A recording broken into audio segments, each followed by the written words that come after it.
হরে কৃষ্ণ কৃষ্ণ কৃষ্ণ হরে হরে, হরে রাম রাম রাম হরে হরে। আপনারা মহাপ্রভুর কৃপায় সবাই ভালো আছেন, সবাই সুস্থ আছেন। আমি আবার নিয়ে আসছে আগামী পাণ্ডবা নির্জলা একাদশী ব্রত মাহাত্ম্য নিয়ে।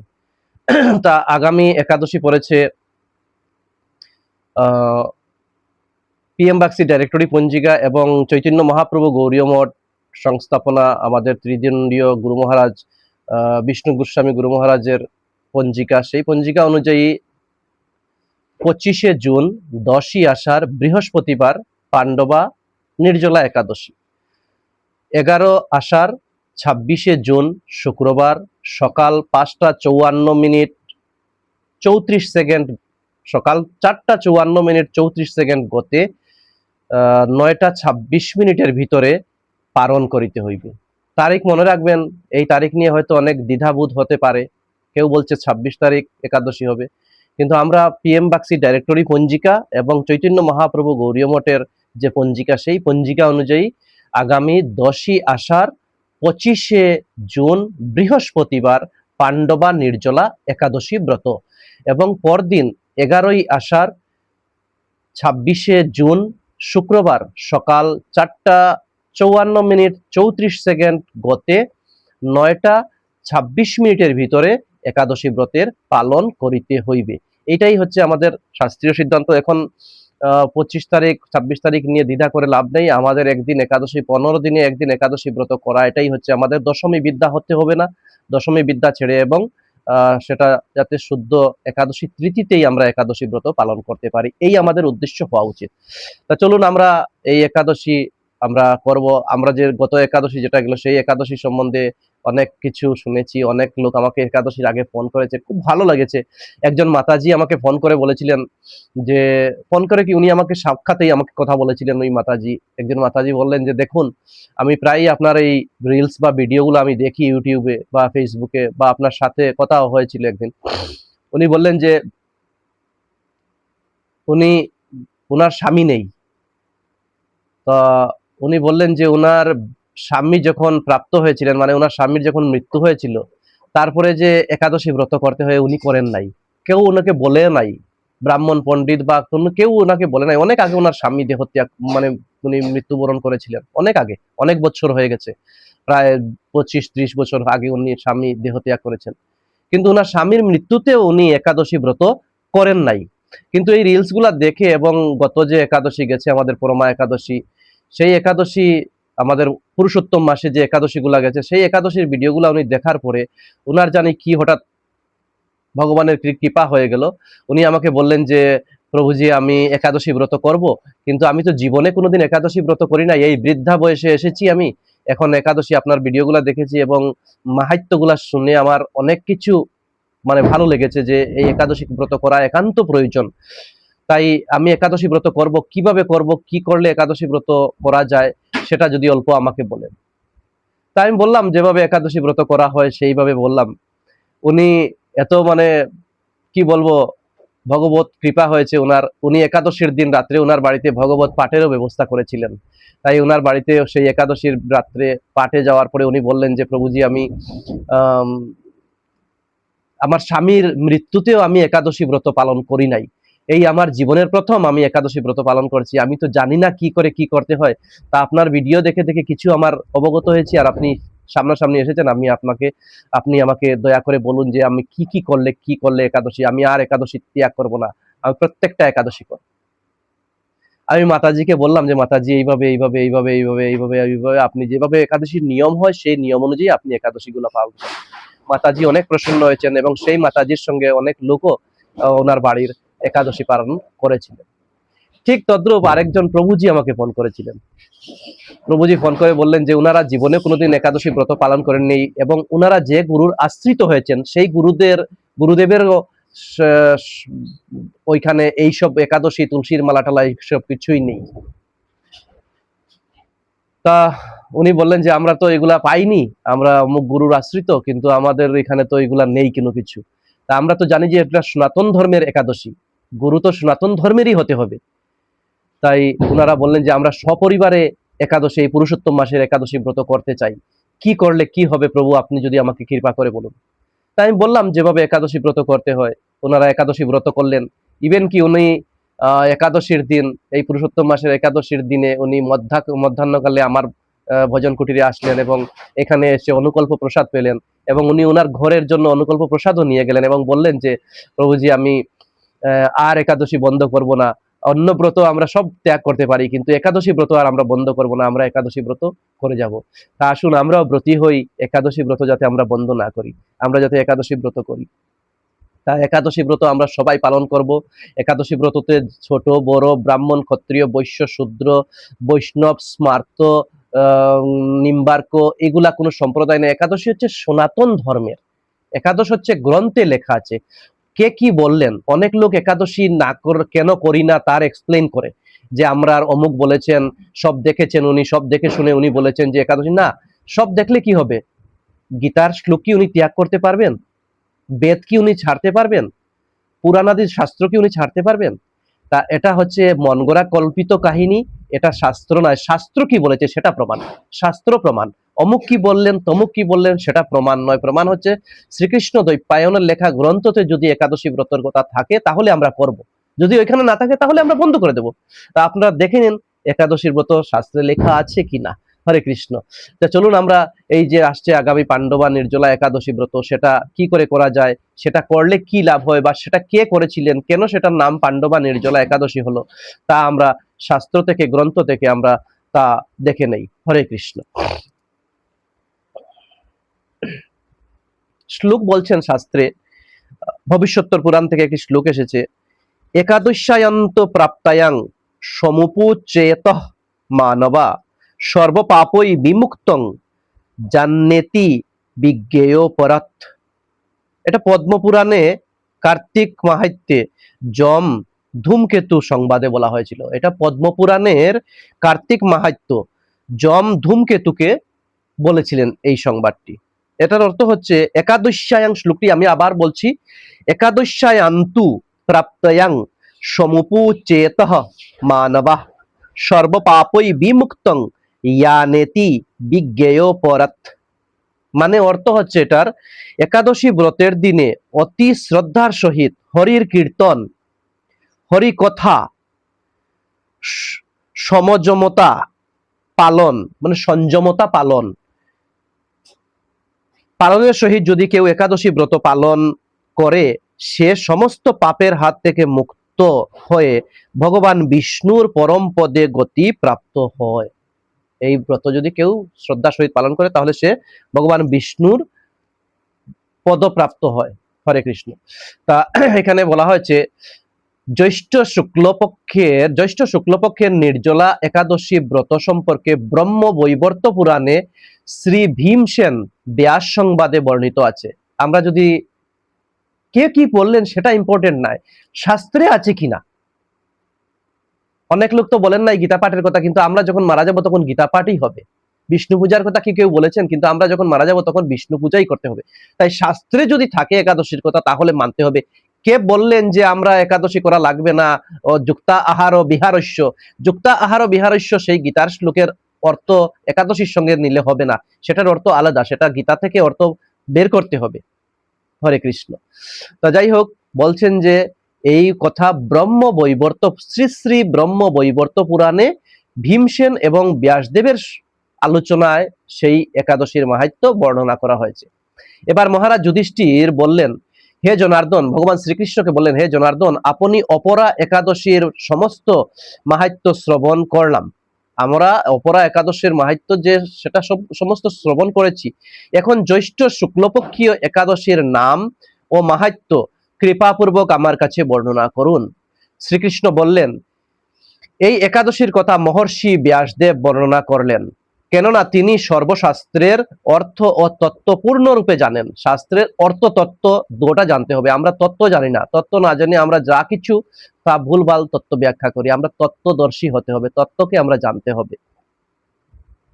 রাজা যুধিষ্ঠির ব্যাসদেবকে বললেন, হে মহর্ষি দৈপায়ন, আমি মানুষের অলৌকিক ধর্ম এবং জ্ঞানকাণ্ডের বিষয়ে অনেক শ্রবণ করেছি। অলৌকিক ধর্ম মানে যা লৌকিক না, অলৌকিক, মিথ্যা অনেক কিছু আছে, দেখবেন শাস্ত্রে কোনো প্রমাণ নেই কিন্তু লোক করে। লোক বলছে এটা পরম্পরা, বাবা মা করেছেন, মা করেছেন, এইভাবে পরম্পরা, শাস্ত্রের সঙ্গে কোনো যোগাযোগ নেই। এগুলা হচ্ছে অলৌকিক এবং জ্ঞানকাণ্ডের অনেক শ্রবণ করেছি। আপনি যথাযথভাবে ভক্তি বিষয়িনী কিছু ধর্ম কথা এখন আমায় বর্ণনা করুন। উনি বলছেন যে ধর্ম কথা শাস্ত্রে কি বলেছে সেগুলো আমাকে বলুন কৃপা করে। কে বলছেন? যুধিষ্ঠির মহারাজ বলছেন। শ্রী ব্যাসদেব বললেন, হে মহারাজ, তুমি যেসব ধর্মকথা শুনেছ এই কলিযুগের মানুষের পক্ষে সে সমস্ত পালন করা অত্যন্ত কঠিন। আমাদের শাস্ত্রোক্ত যেগুলা বিষয় বলা হয়েছে, সত্যযুগ, ত্রেতাযুগ এবং দ্রাপর যুগে যে যে সাধন ভজনের কথা বলা হয়েছে, এই কলিযুগে সেই সাধন ভজন গুলা করা অত্যন্ত কঠিন, খুবই কঠিন দায়ক। সেগুলো আমাদের পক্ষে সম্ভব না। ওই যুগের লোক হাজার হাজার বছর তপ করেছিল, ধ্যান করেছিল। এখন কলিযুগে আমরা কি তা পারবো?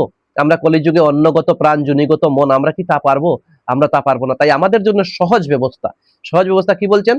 যা সুখে সামান্য খরচে অল্প কষ্টে সম্পাদন করা যায়, অথচ মহা ফল প্রদান করে এবং সমস্ত শাস্ত্রের সারস্বরূপ, সেই ধর্মই কলিযুগের মানুষের পক্ষে করা শ্রেয়। যা সহজে করা যায় এবং অল্প করলে বেশি ফল পাওয়া যায়, তাই কলিযুগের মানুষের করা একান্ত শ্রেয়। সেই ধর্মকথাই এখন আপনার কাছে বলছি। সেই ধর্মকথা এখন ব্যাসদেব বলছেন যুধিষ্ঠির মহারাজের কাছে।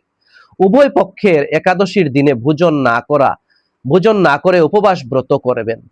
একাদশীর আগের দিন কোনো অবস্থায় অখাদ্য, কুখাদ্য এবং যা ভগবানকে নিবেদন করা যায় না সেইরূপ কিছু আমরা পাবো না। দ্বাদশীর দিনে স্নান করে শুদ্ধ চিত্ত হয়ে নিত্য কৃত্য সমাপন করে শ্রীকৃষ্ণের অর্চন করবেন। ভগবান শ্রীকৃষ্ণের পূজা আদি অর্চন করা হবে দ্বাদশীর দিনে। এরপর ব্রাহ্মণদেরকে ব্রহ্মজ্ঞানাদি ব্রাহ্মণ, যারা ব্রহ্ম সম্বন্ধে সম্পূর্ণ জ্ঞানযুক্ত, তাদেরকে ব্রাহ্মণ বলা হচ্ছে। ব্রাহ্মণদেরকে প্রসাদ ভোজন করাবে। অশৌচাদিতেও এই ব্রত ত্যাগ কখনোই করিবে না। যেমন আমাদের কোন অসৌচ পড়েছে, মৃত্যু অসুচ, জননা অসুচ, এই অসুচেও কিন্তু একাদশী ব্রত ত্যাগ করা যাবে না। যে সকল ব্যক্তি স্বর্গে যেতে চান তাদের সারা জীবন এই ব্রত পালন করা উচিত। পাপ কর্মে রত ও ধর্মহীন ব্যক্তিরাও যদি এই একাদশীর দিনে ভোজন না করে তবে তারা যম যাতনা থেকে রক্ষা পায়। বলছেন যে যারা পাপী, অনেক লোক পাপী আছে, দেখবেন ঘুম থেকে উঠে টিভি চালিয়ে দেয়, টিভি দেখবে, সিরিয়াল দেখবে টিভিতে, ঘুম থেকে উঠেই পান সেবা করবে, পান সেবা করার জন্য ব্যবস্থাপনা নিচ্ছে, কি খাবে কি না খাবে তা নিয়ে ব্যস্ত। এরা হচ্ছে মহাপাপী, কারণ এরা ধর্মের সঙ্গে নেই। শাস্ত্র বলছে ধর্ম করার জন্য, নাম জপ করার জন্য, প্রত্যেক মহাপুরুষ বলে গেছেন হরির নাম জপ করার জন্য।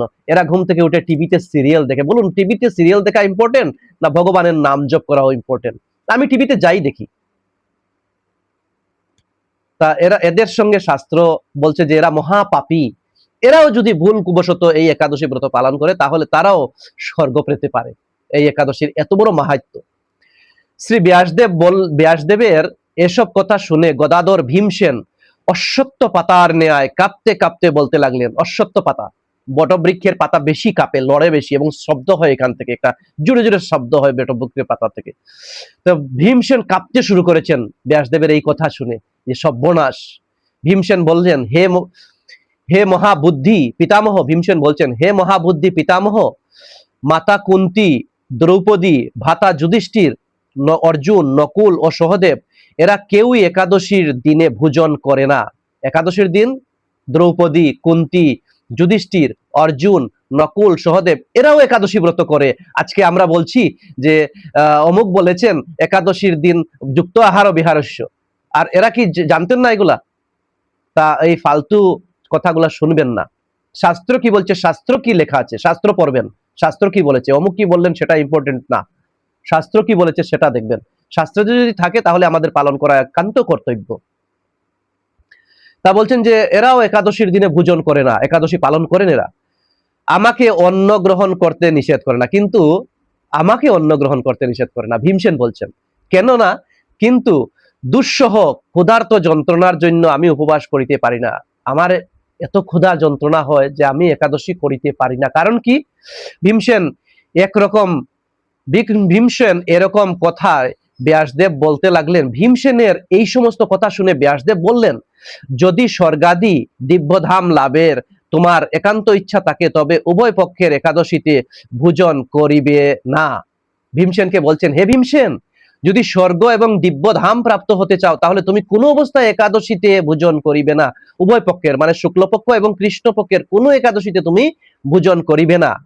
তদুত্তরে ভীমসেন বললেন, ব্যাসদেবের সেই কথা শুনে ভীমসেন উত্তর দিলেন, আমার নিবেদন এই যে উপবাস তো দূরের কথা, দিনে একবার ভোজন করে থাকাও আমার পক্ষে অসম্ভব, কারণ আমার উদরে বৃক নামক অগ্নি রয়েছে। উনি বলছেন যে উপবাস তো দূরের কথা, দিনে একবার ভোজন করে থাকাও আমার পক্ষে অনেক কঠিন হয়ে যায়, কারণ আমার উদরে যে অগ্নি জ্বলছে, যে জঠর অগ্নি, জেনারেল লোকের ভিতরে, আমাদের ভিতরে যে অগ্নি আছে সেটার নাম হচ্ছে জঠর অগ্নি, কিন্তু ভীমসেনের ভিতরে যেটা অগ্নি ছিল সেই অগ্নির নাম হচ্ছে বৃক, বৃক উদর, বৃক উদর। ওনার উদরের ভিতরে যে আগুন আছে সেটার নাম হচ্ছে বৃক, এবং সেই অগ্নি এত ক্ষুধার্ত যে সে না খেয়ে একটু মিনিট এক মুহূর্ত না খেয়ে তিনি থাকতে পারেন না, ক্ষুধা সহ্য করতে পারেন না।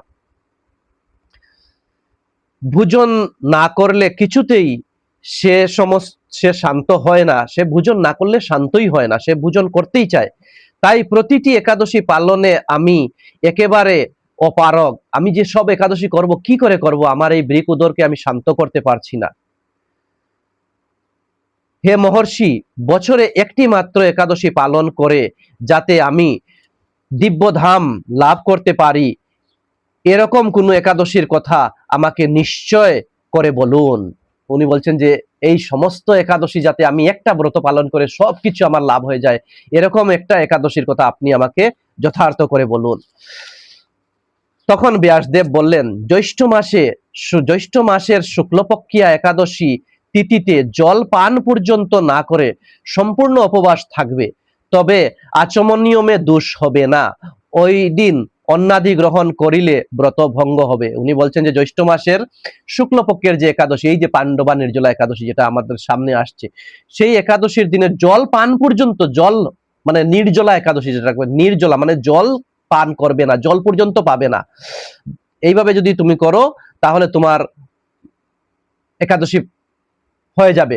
এবং এই একাদশীতে আচমনিয়মে দোষ নাই, এই যে আমরা আচমনিয়ম করি, আচমনিয়মে দোষ হবে না। এবং ওই দিন অন্নাদি কোনো কিছু গ্রহণ করবে না, পঞ্চবৈশিষ্ট্য গ্রহণ করলে ব্রত ভঙ্গ হয়ে যাবে। একাদশীর দিনে সূর্য উদয় থেকে দ্বাদশীর দিনে সূর্য উদয় পর্যন্ত জলপান বর্জন করলে অনায়াসে 12টি একাদশীর ফল লাভ হয়ে যায়।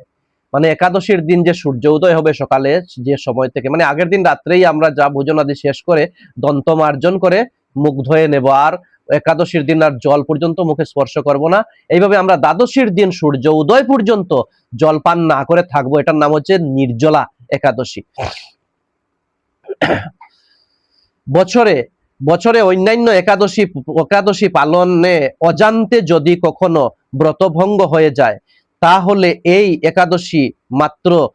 একটি একাদশী মাত্র পালনেই সব দোষ দূর হয়ে যায়। আমরা বছরে 12টি 24টি বা 26টি একাদশী আমরা যে করছি, সেই একাদশীতে অনেক সময় আমাদের ভুলবশত কোনো ভুল হয়ে যায়, আমরা একাদশীর দিন অন্যের কথা আলোচনা করি, অন্যের বিষয় নিয়ে আলোচনা করি, অন্যের সমালোচনা করি, তাতেও আমাদের দোষ হয়ে যায়। তাই এরকম যদি কোনো দোষ হয়, কিন্তু সেই দোষও যদি আমরা এইভাবে পাণ্ডবা নির্জলা একাদশী জল স্পর্শ না করে করি তাহলে আমাদের সেই দোষও খণ্ডন হয়ে যাবে। দ্বাদশীর দিনে ব্রহ্ম মুহূর্তে স্নানাদি কার্য সমাপন করে শ্রীহরির পূজা করবেন। সদাচারী ব্রাহ্মণদের, যে ব্রাহ্মণদের আচরণ সঠিক, তাদেরকে বস্ত্রাদি দান সহ ভোজন করিয়ে আত্মীয় স্বজন সঙ্গে নিজের ভোজন করবেন। এইরূপ একাদশীর ব্রত পালনে যে প্রকার পুণ্য সঞ্চিত হয় তা শ্রবণ করুন। এইরকম একাদশী ব্রত পালন করলে যে পুণ্য হয় তা বলছেন ব্যাসদেব শ্রবণ করার জন্য। চলুন আমরাও শ্রবণ করি। সারা বছরের সমস্ত একাদশীর ফলেই এই একটি মাত্র ব্রত উপবাসে লাভ করা যায়। সারা বছর একাদশী ব্রত করে যা ফল লাভ করা যায়, এই একটা একাদশী করলে তা ফল লাভ করা যায়। তাই বলে আমরা ছাড়বো না সব একাদশী আমরা করবো, প্রত্যেকটা একাদশী ব্রত আমরা পালনীয়, কিন্তু তার থেকে অধিক ফল লাভ হয় এই একাদশী ব্রত পালন করলে। শঙ্খ চক্র গদা পদ্মধারী ভগবান শ্রীকৃষ্ণ আমাকে বলেছেন, বৈদিক ও লৌকিক সমস্ত ধর্ম পরিত্যাগ করে যারা একমাত্র আমার শরণাপন্ন হয়ে এই নির্জলা একাদশী ব্রত পালন করে তার সর্বপাপ মুক্ত হয়। ভগবান শ্রীকৃষ্ণ গীতাতে বলেছেন যে ভগবান শ্রীকৃষ্ণ গীতাতে বলেছেন সর্বধর্মানাং পরিত্যাজং মামেকং শরণং ব্রজ অহং তাং সর্বপাপেভ্য মুক্ষয়িষ্যামি মা শুচঃ।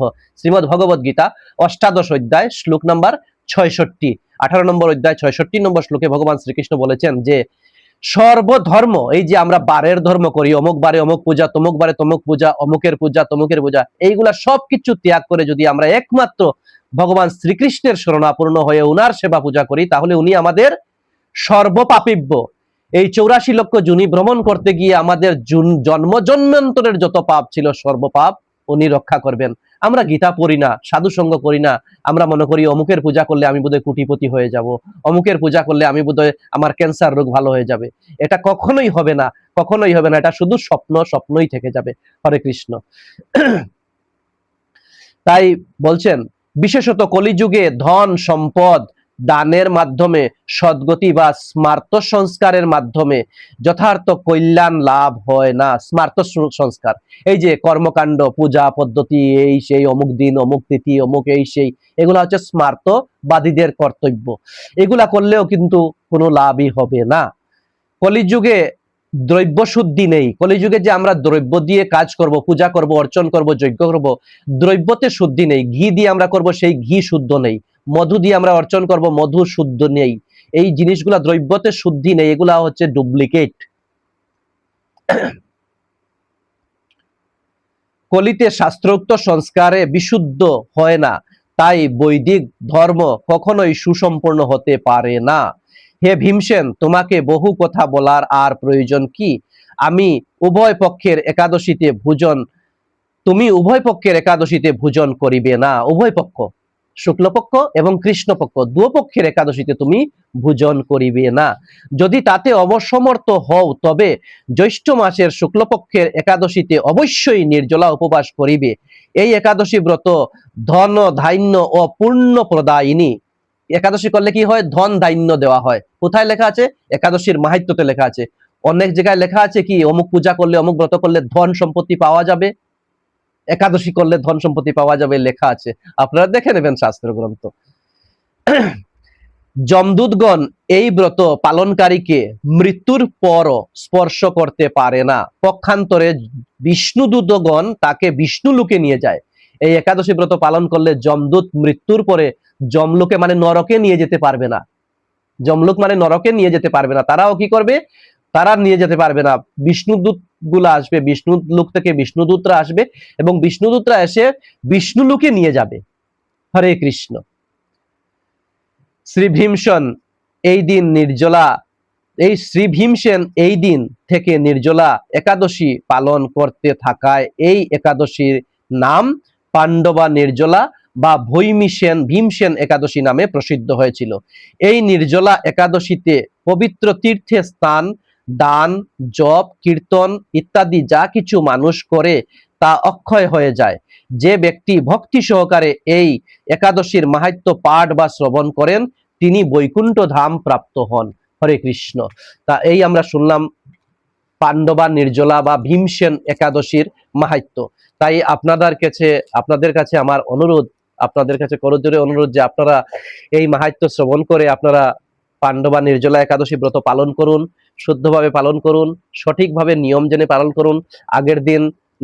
আগের দিন রাত্রেবেলা ভোজন আদি সমাপনে আপনারা দন্ত মার্জন করে নেবেন। পরের দিন দন্ত মার্জন করবেন না, কারণ টুথপেস্ট যেটা ওটাতে নমক আছে বা নানান ধরনের কেমিক্যাল আছে, তাই মুখে টুথপেস্ট দেবেন না। আগের দিন রাত্রে আপনারা শুদ্ধভাবে মুখ কুলোকুচি করে নেবেন, ধুয়ে নেবেন। পরের দিন সকালবেলা স্নান করে ভগবানের অর্চন, গীতা পাঠ, বেশি বেশি করে ভগবানের নাম জপ, হরিনাম মহামন্ত্র জপ, হরে কৃষ্ণ কৃষ্ণ কৃষ্ণ হরে হরে, হরে রাম রাম রাম হরে হরে, এই মহামন্ত্র জপ করবেন এবং ভগবানের সেবা অর্চনা, গীতা ভাগবত পাঠ এইগুলা করবেন, রামায়ণ পাঠ করবেন, ভগবানের কথা শ্রবণ করবেন। মোবাইলে ভগবানের ভাগবত পাঠ আছে, এগুলা শ্রবণ করবেন। টিভিতে ভাগবত পাঠ আছে, এগুলা শ্রবণ করবেন। সিরিয়াল দেখে সময় নষ্ট করবেন না, মোবাইল দেখে সময় নষ্ট করবেন না। আর বিশেষ কি আবার তারিখটা আমি জানিয়ে দিচ্ছি, আগামী 10ই আষাঢ় 25শে জুন বৃহস্পতিবার পাণ্ডবা নির্জলা একাদশী ব্রত পালন করতে হবে। পরের দিন আপনাদের 11ই আষাঢ় 26শে জুন শুক্রবার সকাল 5টা 54 মিনিট 5:54 34 গতে সকাল 9:26 মধ্যে পালন করিতেই হবে। পালন অবশ্যই করিবেন, সময়ের ভিতরে পালন না করলে ব্রত নিষ্ফল হয়ে যায়। হরে কৃষ্ণ। চ্যানেলটি যদি ভালো লাগে তাহলে সাবস্ক্রাইব করবেন, লাইক করবেন, কমেন্টস করবেন। যদি কোনো অসুবিধা হয় তাহলে আমাকে জানাবেন, আমি চেষ্টা করব সেটা গ্রন্থের মাধ্যমে, শাস্ত্রের মাধ্যমে সেটার সংশোধন করার। হরে কৃষ্ণ।